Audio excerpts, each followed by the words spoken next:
పవన్ కళ్యాణ్ ఏదైతే మీరు పిఠాపురం వచ్చారు కాబట్టి పవన్ కళ్యాణ్ గురించి మాట్లాడుతున్నట్లయితే చాలామంది సినీ ప్రముఖులందరూ కూడా ఇక్కడ ప్రచారానికి వస్తూ ఉన్నారు. కేవలం ఒక వంగా గీత అనే లేడీని ఓడగొట్టేందుకు ఇంతమంది అవసరం అంటారా? మీరేం చెప్పచ్చు? ఏమండి, వంగా గీత గారి యొక్క రాజకీయ ప్రస్థానాన్ని చూసుకుంటే ఆవిడ ఏ స్థాయి నుంచి ఏ స్థాయి వరకు ఆవిడ పనిచేశారు.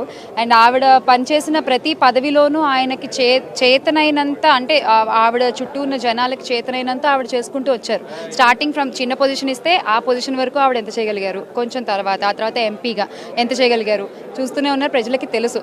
మరి ఇలాంటి ఒక స్ట్రాంగ్ క్యాండిడేట్ని కొట్టాలి అంటే మరి ఆ మాత్రం సపోర్ట్ అవసరం.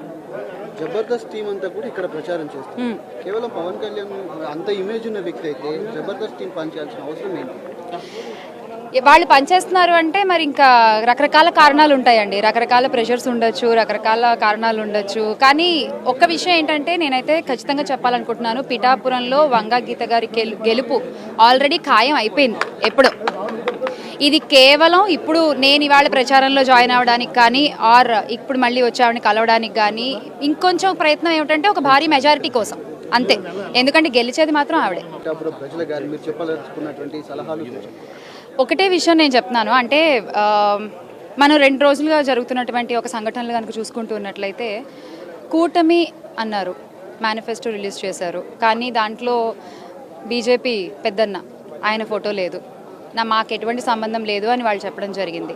సో అక్కడే ఒక మైనస్.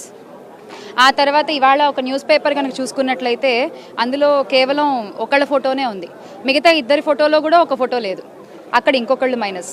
సో ఇలా మైనస్లు అవుతూ వస్తున్నాయి, అవి మనకి ప్లస్లు అవుతూ వస్తున్నాయి అంతే. మనం ఏంటంటే మన క్లారిటీతో మనం ఉన్నాము. వైఎస్ఆర్సీపీ పార్టీ కేవలం జనాల కోసమే పనిచేస్తున్నటువంటి పార్టీ, ఇది మన పార్టీ, దీనికి ఎటువంటి పార్టీలతో పొత్తులు అవసరం లేదు, ఎటువంటి పార్టీలతోని లొసుగులు అవసరం లేదు. మన ధ్యేయం ఒకటే, ప్రజలకి మంచి జరగాలి, ప్రజలకి సంక్షేమం జరగాలి. ఇవాళ ఆ కూటమి దయ వల్ల ఇంత మండు టెండలో, ఇంత ఉక్కలో పాపం పండు ముసలి వాళ్ళు బ్యాంకుల చుట్టూ తిరుగుతున్నారండి, కడుపు మండిపోతుంది చూస్తుంటే. ఆ మంటనంతా మీరు ఓటుగా మార్చి వైసీపీని గెలిపించాలి, జగనన్నని సీఎం చేయాలి. Thank you. నేను వచ్చేటప్పుడే ఒక అతను ఎవరో ఈ వైసీపీ ప్రభుత్వానికి సంబంధించిన కల్తీ మద్యం తాగినట్టున్నాడు ఒక ఆయన, నా దగ్గరకు వచ్చి హైపరాదిని అడిగానని చెప్పమంటున్నాడు. ఆ కల్తీ మద్యం ఎంత పని చేస్తుందో మీరే చూడండి. ఇంకొక అతనైతే స్విచ్ ఆఫ్ అయిన ఫోన్ తీసుకొచ్చి నన్నే సెల్ఫీ అడుగుతున్నాడు. కాబట్టి ఆ కల్తీ మద్యం పోవాలన్నా, అలాంటి కల్తీ ప్రభుత్వం పోవాలన్నా ఈసారి మీరందరూ కూటమి నిలబెట్టిన ప్రతి అభ్యర్థిని గెలిపించాలి. ముఖ్యంగా ఇక్కడ ఎవరు? పవన్ కళ్యాణ్ గారు. ఫస్ట్ టైం నాకు పిఠాపురంలో నేను ఎందుకు పుట్టలేదా అని బాధగా ఉంది నాకు. నిజంగా పిఠాపురంలో పుట్టుంటే బాగుండేది, డైరెక్ట్ గా పవన్ కళ్యాణ్ గారికి ఓటేసి అదృష్టం ఉండేది కదా అని బాధపడుతున్నాను నిజంగా నేను. కాబట్టి ఇవన్నీ మీరు గమనించి ఈసారి పవన్ కళ్యాణ్ గారిని భారీ మెజారిటీతో గెలిపించాలి.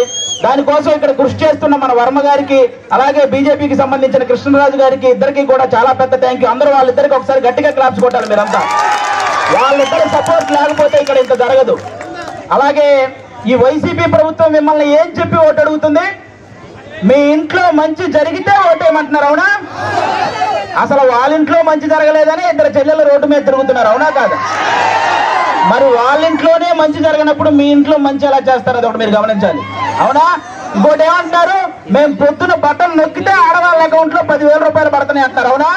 మరి సాయంత్రం మూతిప్పితే మగవాళ్ళ అకౌంట్ లో నుంచి 30,000 పోతున్నాయి. మరి వాటి సంగతి ఏంటి? కాబట్టి పొద్దున బటన్ నొక్కుతున్నారు, సాయంత్రం పేక నొక్కుతున్నారు. ఈ రెండు మీరు గమనించి ఓటేయాలి. ఇంకోటి ఏమంటారు ఆయన, ఫ్యాన్ ఇంట్లో ఉండాలి, సైకిల్ బయట ఉండాలి, గ్లాసు సింక్ లో ఉండాలి అన్నారు, అవునా? కానీ ఫ్యాన్ ఎంతలో ఉండాలి? 4లోనో 5లోనో ఉండాలి, అవునా కాదా? మీరే తెలియక లాస్ట్ టైం 151లో పెట్టారు, అందుకే కరెంటు బిల్లులు ఎక్కువైనాయి. కాబట్టి ఆ 151లో ఉన్న ఫ్యాన్ రెగ్యులేటర్ తగ్గించి మీరంతా 4లోనో 5లోనో పెట్టాలి ఈసారి. అప్పుడే మనందరం హ్యాపీగా ఉంటాం, అవునా కాదా? ఇంకోటి ఏమంటారు ఆయన, మేము సింగిల్ గా వస్తున్నాం, మీరంతా కలిసి వస్తున్నారు అంటున్నారు, అవునా? మన ఇంట్లో ఒక దొంగ పడితే ఏం చేస్తామమ్మా మనం? ఒక 3-4 కలిసి తరిమి కొడతామా లేదా?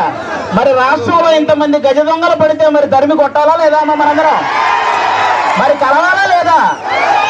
చెడుని చంపడానికి ఎప్పుడూ మంచి కలిసే వస్తారు, అవునా కాదా? ఇక్కడ రీసెంట్ గా వంగా గీత గారు వడదెబ్బ తగిలి పడిపోయారని విన్నాను, అవునా? కానీ 5 సంవత్సరాల నుంచి మనకి ఎన్ని దెబ్బలు తగిలినాయమ్మా? వడదెబ్బల కంటే పెద్ద దెబ్బలు తగిలినాయి. మీరు ఆలోచించాలి, ఈ రాబోయే 10 రోజుల్లో 151 మందికి ఎక్కడొకక్కడ వడదెబ్బ తగిలి పడిపోతూనే ఉంటారు. ఆ డ్రామాలు నమ్మకండి, ఎందుకంటే ఆ డ్రామాలకు మా శ్రీదేవి డ్రామా కంపెనీలో కూడా ఇన్ని డ్రామాలు చూడాలి. కాబట్టి ఇవన్నీ మీరు